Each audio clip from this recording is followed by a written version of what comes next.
તાપી જિલ્લાના ઉકાઈ તાલુકાના ગુણસદા ગામ સ્થિત રોકડિયા મંદિરે ગુજરાત રાજ્ય યોગ બોર્ડ દ્વારા આયોજિત નિઃશુલ્ક સમારોહ યોગ કેમ્પનું શનિવારે તારીખ 30 મે 2026ના રોજ સફળતાપૂર્વક સમાપન કરવામાં આવ્યું હતું. આ યોગ અને સંસ્કાર શિબિર ખાસ કરીને 7 થી 15 વર્ષના બાળકો માટે યોજાઈ હતી, જેમાં મોટી સંખ્યામાં બાળકોએ ઉત્સાહભેર ભાગ લીધો હતો.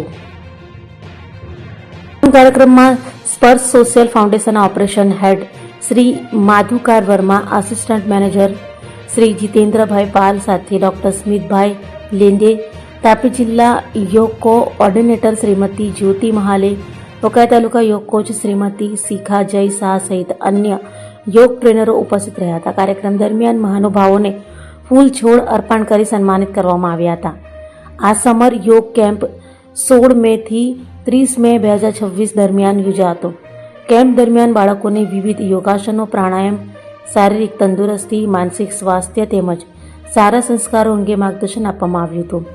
યોગ દ્વારા બાળકોમાં આત્મવિશ્વાસ, એકાગ્રતા અને સ્વસ્થ જીવનશૈલી પ્રત્યે જાગૃતિ લાવવાનો પ્રયાસ કરવામાં આવ્યો હતો. યોગ કેમ્પનો મુખ્ય હેતુ બાળકોમાં આરોગ્ય પ્રત્યે જાગૃતિ લાવી તેમના શારીરિક અને માનસિક વિકાસને પ્રોત્સાહન આપવું તેમજ ભારતીય સંસ્કૃતિ અને સંસ્કારો સાથેનું જોડાણ વધુ મજબૂત બનાવવાનું હતું. સમાપન કાર્યક્રમના અંતિમ દિવસે બાળકોના વાલીઓ પણ મોટી સંખ્યામાં હાજર રહ્યા હતા.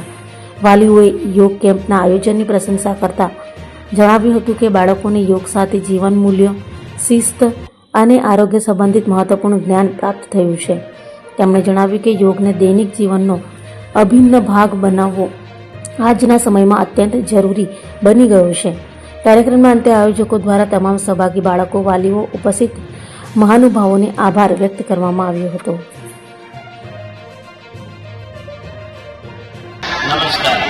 આજે ગુજરાત રાજ્ય યોગ બોર્ડ દ્વારા તાપી જે જિલ્લા છે તેમાં રોકડિયા હનુમાન ખાતે મંદિર ખાતે 16 થી 30 મેના રોજ આપણે એક સમર કેમ્પ યોગ શિબિરનું આયોજન કરવામાં આવેલ હતું, જેમાં તાપી જિલ્લાની જે ટીમ છે જે ગુજરાત રાજ્ય યોગ બોર્ડની છે એમના દ્વારા બાળકોને 100 જેટલા બાળકો એમાં તાલીમાર્થી તરીકે રહ્યા અને આ 15 દિવસમાં વિવિધ યોગ આ ટીમ દ્વારા એમને કરાવવામાં આવ્યા અને એમના સાથે સાથે સ્પર્શ સોશિયલ ફાઉન્ડેશન પણ એમાં સંયુક્ત ઉપક્રમે આ અભિગમ ચલાવ્યો.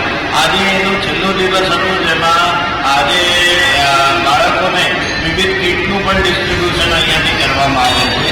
મિત્રો, યોગ આપણા દૈનંદિન જીવનમાં એક મહત્વની ભૂમિકા ભજવે છે અને આપ સૌ મળીને નિયમિત રીતે આપણા પરિવારમાં, આપણા ઘરે યોગ કરો એવી આશા સાથે વિરામું છું.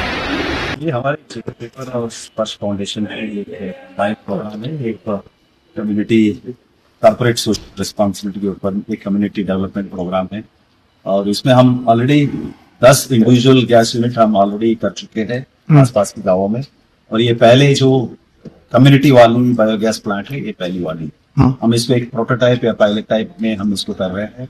इसकी सक्सेस हम देखते हुए आगे भी हम सोचेंगे इसको आगे कैसे बढ़ाना है, क्योंकि आज के दिन में जैसे वार चल रहा है, गैस की शॉर्टेज है और इधर पे इतने सारे गाय है, 200 गाय है, इनकी गोबर अभी वेस्ट जाता है, उसको हम यूज करते हुए हम कैसे उसको एज ए गैस यूज कर सकते हैं और जो शॉर्टेज है हमारी शॉर्टेज है, कुकिंग गैस की शॉर्टेज है, कैसे शुरू कर सकते हैं और इससे कम्युनिटी को काफी बेनिफिट मिलता है और हम आगे भी सोचेंगे इसको आगे स्केल अप कैसे